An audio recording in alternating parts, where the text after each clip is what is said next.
So Dasan McCollough, former 4-star linebacker, is decommitted. And Tony, any background or insight into that decision? Well, yeah, a ton of background to that because his dad, Dasan McCollough, who played running back at Miami of Ohio and was an assistant coach with Indiana for a few years, then went to Kansas City to be a running backs coach. Now he's back at Indiana. And once Tom Allen brought him to Indiana, there was all kinds of talk that, people were worried, is Dasan McCollough going to decommit and go play with his dad? And of course, he even said himself, no, I'm committed. I'm a Buckeye. But then his older brother, who was a redshirt sophomore at Miami of Ohio, transferred to Indiana. So now his older brother is at Miami.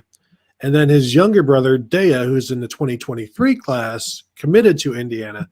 So this was an opportunity for Dasan to play with his two brothers and play for his dad, or play.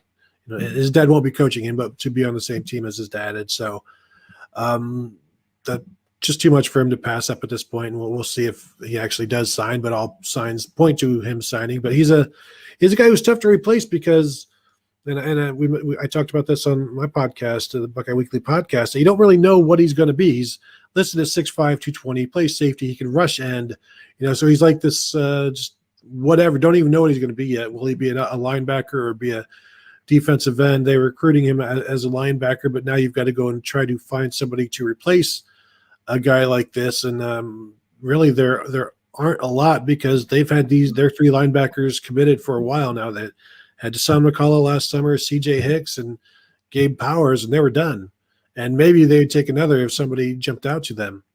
And so now all of the guys they've passed on, they have to try to reconnect with and try to get back into it. And so there's going to be some work. There's plenty of time to do that.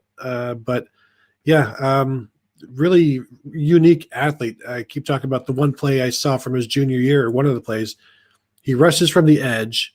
The quarterback rolls away from him. So he's like 7 yards deep. He peels back and drops back into coverage on the other side of the field and ends up coming up with an interception like 20 yards down the field. So it's a guy who is like 7 yards deep, ends up with an interception 20 yards down the field. That's the kind of athlete that you're talking about. So it's a significant loss. But also when you have CJ Hicks as part of the class at linebacker, I think he covers up a lot of mistakes because that guy, to me, he reminds me of like a Ryan Shazier with more linebacker background. Yeah, I'm going to agree with you to an extent, Tony.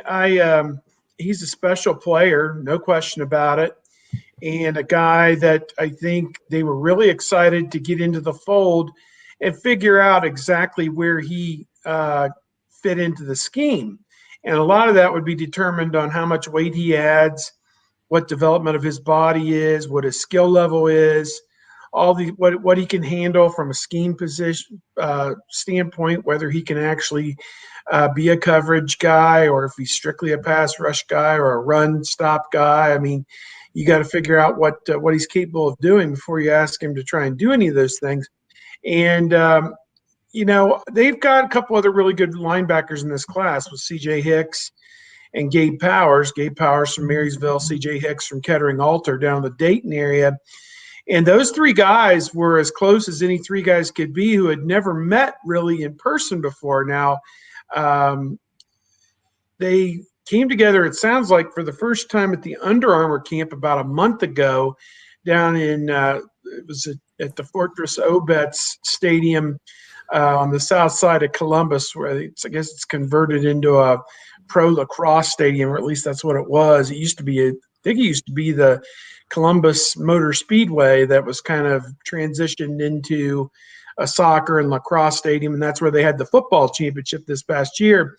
And those guys acted like they were long-lost brothers. I mean, and it was brought up to McCollough, okay, your dad's there, what's going on? His younger brother, Day, had not committed yet to Indiana, and that happened within a day or two of the camp that he did really well at the camp, got an underclassman award, and then committed to Indiana. So I think it was the older brother deciding to transfer there that kind of put it all in perspective for him, that he could be there with his two brothers and his dad and decided that hey, Indiana is not so bad after all, and so that's where he's going to go and play. It sounds like so. I've never been of a mind. I've been doing this, covering recruiting really since about 1988 or 89. I started doing recruiting features for Buckeye Sports Bulletin and covered it kind of on a full-time basis beginning in like 1994. And I have never been of a mind that one guy is going to make or break you. And you're not going to convince me that this one guy is going to make or break Ohio State. They had another linebacker or two in mind for this class, another top guy that they could still go after. I don't have his name right in front of me, but even the guys that we saw at that Under Armour camp were like, hey, we're going to try and recruit this guy to be a fourth linebacker in this group. And, maybe they make a run at that guy now. I don't know, but I don't worry about it. If they only sign two in this class and they come back in 2023 and get two or three more very good linebackers, it's just going to keep right on rolling. I don't worry about it. I put together a list of, I think since Urban Meyer took over, there's about 36 decommitments from Ohio State. And about the only two that I could come up with that actually hurt, like they were missed, would be Jordan Battle in 2019, who was a safety for Alabama.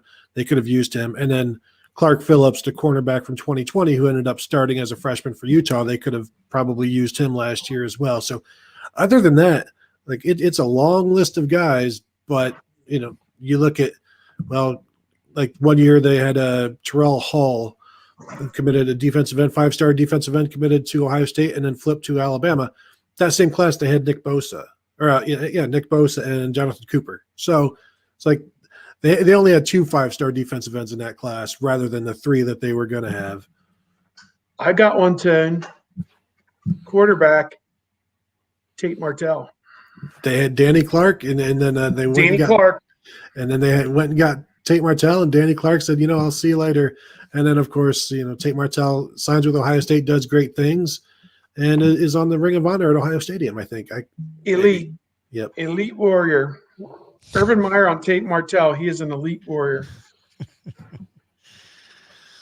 By the way, I just minutes before we jumped on our live stream saw Urban Meyer being interviewed by the NFL Network on an aircraft carrier, speaking of elite warrior. And of course, he's got great respect for the military, a lot of military in his family, and just talked and was asked standard questions about gaining leadership, instruction, directive from his knowledge of the military and looking into the military through the years, and then being on this side of the NFL draft for the first time. Well, Mark, Steve can attest to this. How many times did we show up at the WAC for interviews and there would be military people watching the practice? And then after the practice, players and coaches would come and shake their hands and say, thank you for coming. Thank you for your service. Thank you for watching. And so, yeah, it's been part of Ohio State for even before that, because Jim Tressel has stuff up in the hallway with military coins and things of that nature and players who have served. So yeah, it's that doesn't surprise me that Urban is doing something like that, because that's nothing new at Ohio State, and he's carrying it forward into the NFL where that sort of thing is maybe frowned upon sometimes. I don't know. Yeah, I agree. I know that there was a guy, Bob Tucker, who worked for Jim Tressel, and he was like a military liaison guy, and they would have guys and gals from the military at practices all the time.